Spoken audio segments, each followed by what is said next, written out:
wabarakatuh. Saya Risti Elviasari dengan NIM 063 dari Program Studi Pendidikan Guru Sekolah Dasar kelas E.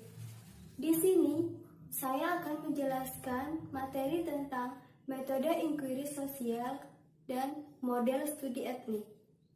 Yang pertama, metode inquiry sosial.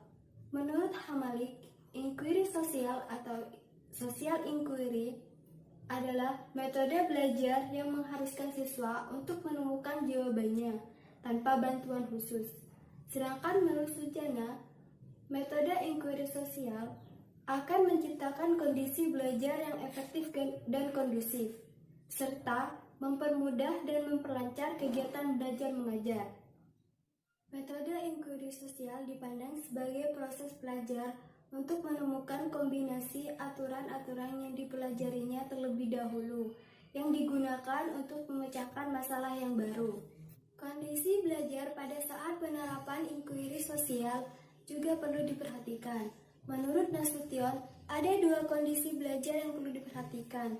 Yang pertama, kondisi dalam diri siswa, yakni merupakan kemampuan yang dimiliki siswa untuk mengingat kembali aturan-aturan yang dipelajarinya terlebih dahulu yang berkaitan dengan masalah tersebut. Yang kedua, kondisi dalam situasi belajar. Kontiguitas diperlukan agar dapat menggunakan aturan secara berturut-turut. Instruksi verbal diperlukan untuk mendorong anak-anak mengingat kembali aturan yang diperlukan. Instruksi verbal yang dimaksud di sini adalah membimbing dan menjuruskan pemikiran siswa ke arah tertentu. Kemudian, menurut Suyitno, terdapat 4 tahap penerapan metode inquiry. Yang pertama, guru merangsang siswa dengan memberikan pertanyaan, masalah, permainan, teka-teki, dan lainnya. Kemudian yang kedua, sebagai jawaban atas rangsangan yang diterimanya, siswa menentukan prosedur mencari dan mengumpulkan informasi ataupun data yang diperlukan untuk memecahkan masalah tersebut, baik itu dilaksanakan secara individu maupun kelompok. Kemudian yang ketiga, siswa menghayati pengetahuan yang diperolehnya dengan metode inquiry yang dilaksanakan. Yang keempat, siswa menganalisis metode inquiry dan prosedur yang ditemukan untuk dijadikan metode umum yang dapat diterapkannya ke situasi lain. Dapat disimpulkan, pada metode inquiry sosial, guru tidak hanya menjadi pembimbing, tetapi juga menjadi sumber informasi data yang diperlukan dalam membuat hipotesis.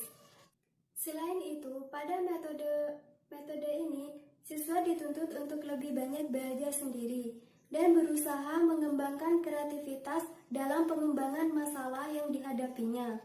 Selanjutnya, terdapat juga tujuan model inquiry sosial.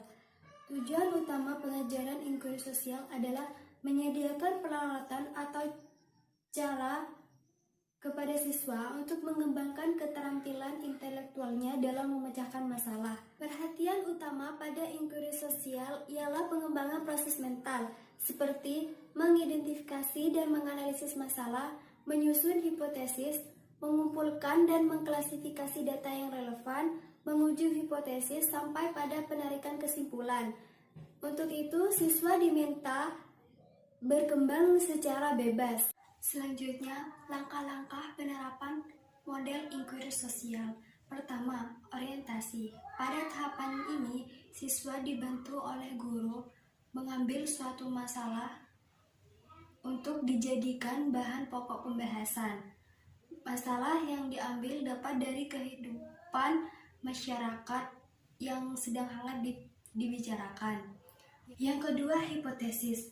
Fungsi perumusan hipotesis adalah untuk memberikan arahan atau acuan terhadap suatu usaha penemuan masalah melalui pengujian terhadap unsur-unsur yang ada dalam masalah dan serta melihat sejauh mana hubungan masalah dengan pemecahan yang ditentukan. Yang ketiga, definisi. Pada tahapan ini, siswa mengadakan pembahasan pengertian istilah-istilah yang ada dalam hipotesis, sehingga semua siswa memiliki pengertian yang sama dan mereka dapat membahas masalah pokok bahan bahasan mereka. Yang keempat, eksplorasi. Pada tahapan ini, siswa mulai mengadakan pengujian terhadap hipotesis dengan logika dedukasi dan menghubungkan hipotesis dengan implikasinya serta asumsi-asumsinya. Yang kelima, pembuktian. Pada tahapan ini, siswa mulai mengumpulkan data melalui wawancara, observasi, dan angket apabila memungkinkan. Dan yang keenam, generalisasi. Pada tahapan terakhir ini yaitu menyusun pernyataan yang benar-benar terbaik dalam pemecahan masalah. Hendaknya disusun secara sederhana agar siswa dapat memahaminya dengan jelas. Materi yang kedua, model studi etnik. Model studi etnik merupakan suatu pembelajaran yang dianggap paling cocok untuk mengembangkan keterampilan dan rasa kerukunan serta persatuan bangsa. Dan diharapkan asumsi operasionalnya yakni menambah pengetahuan tentang kelompok etnik dan menumbuh kembangkan sikap positif. Pengajaran multietnik merupakan strategi pengajaran yang menyadari adanya keragaman etnik dan bahasa. Selanjutnya, strategi mengajar model studi etnik. Yang pertama, model pembelajaran kooperatif.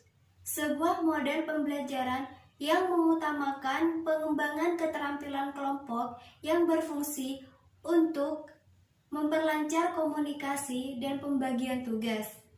Yang kedua, model inquiry untuk pembelajaran nilai dalam IPS. Sekian penjelasan materi dari saya, kurang lebihnya saya mohon maaf. Wassalamualaikum warahmatullahi wabarakatuh.